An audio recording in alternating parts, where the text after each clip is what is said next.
नमस्कार, आप देख रहे हैं वीके न्यूज और मैं हूं आपके साथ मयंक गौड़। इजराइल और हमास के बीच का संघर्ष अपने चरम पर है। दोनों ओर से लगातार एक दूसरे पर हमला किया जा रहा है। युद्ध में हजारों लोगों की मौत और सैकड़ों लोगों को हमास ने बंधक बनाया है। यही कारण है कि गाजा से लोगों को बाहर निकाला जा रहा है और हमास को खत्म करने की तैयारी की जा रही है, जिस तैयारी में इजराइल लगातार आगे भी बढ़ रहा है। युद्ध के इन दिनों में लगातार कई तस्वीरें सामने आ रही हैं। तस्वीरों में दिख रहा है कि इजराइल के सबसे सुरक्षित शहरों पर रॉकेट हमले किए जा रहे हैं, जिसमें लोगों की मौत भी हो रही है। हाल ही में हमने देखा कि अमेरिकी विदेश मंत्री एंटनी ब्लिंकन इजराइल गए थे, जहां उन्हें बंकर में रहना पड़ा था। इसी बंकर में इजराइल के प्रधानमंत्री बेंजामिन नेतन्याहू कैबिनेट की मीटिंग भी हुई थी, जिसमें युद्ध नीति को लेकर चर्चाएं भी की गई थी। कहा जाता है कि बंकर अपने आप में बेहद खास है और इस पर किसी भी प्रकार के बम का प्रभाव नहीं पड़ता या मिसाइल का प्रभाव भी नहीं पड़ता। ये बंकर इतना मजबूत और इतना सुरक्षित है कि युद्ध के दौरान इजराइल के आला अधिकारियों के लिए सुरक्षा के लिए सबसे बेहतर स्थानों में से एक है। इसलिए आज हम जानेंगे इसी बंकर के बारे में सब कुछ। इस बंकर का नाम नेशनल मैनेजमेंट सेंटर है। ये किसी साइंस फिक्शन की तरह दिखता है। ये बंकर इजराइल के आला अधिकारियों के लिए सबसे सुरक्षित जगह है, ताकि युद्ध के ऐसे समय में वे मजबूत रणनीति बना सकें और जरूरी चीजों को स्टोर कर सकें, साथ ही युद्ध के समय में देश को सुचारू रूप से चला सकें।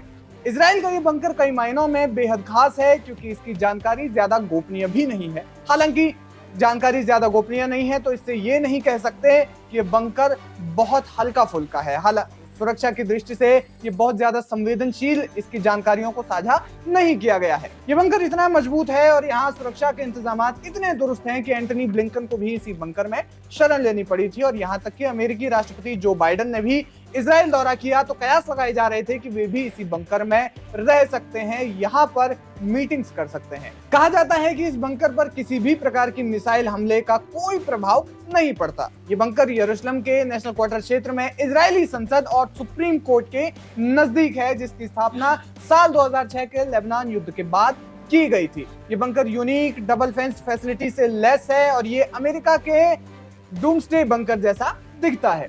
इस बंकर में विंडो जैसे ग्राउंड लेवल कॉम्प्लेक्स है, जिसमें कई एंट्री गेट्स हैं। कहा जाता है कि बंकर जमीन के काफी नीचे तक है और परमाणु, जैविक और रासायनिक युद्ध के दौरान सैकड़ों लोगों को लंबे समय तक यहाँ सुरक्षित बचाए रखने में सक्षम है। बताया जाता है कि इजराइल के इन बंकरों को अमेरिका के अंडरग्राउंड शहरों की तर्ज पर बनाया गया है। इस बंकर में बैठने के साथ साथ बेडरूम, वर्क स्पेस और कैफेटेरिया की व्यवस्था भी है। रिपोर्ट्स बताती हैं कि बंकर का 95% हिस्सा अंडरग्राउंड है।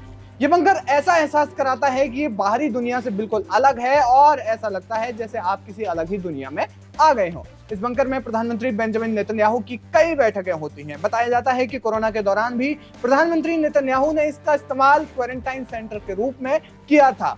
इजरायली सुरक्षा कैबिनेट की कई बैठकें इसमें हो चुकी हैं। इजराइल ने इस बंकर का निर्माण ईरान के परमाणु कार्यक्रम, लेबनान बेस्ड आतंकी संगठन हिजबुल्लाह और फिलिस्तीनी संगठन हमास के साथ समय समय पर छिड़ते युद्ध को देखते हुए किया था।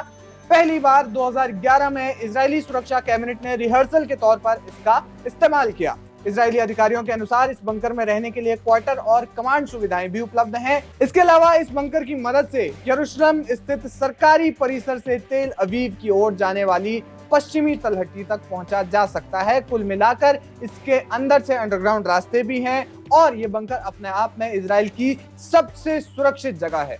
फिलहाल इस खबर पर क्या है आपकी राय, हमें कमेंट करके जरूर बताएं। वीके न्यूज, राष्ट्र के नाम।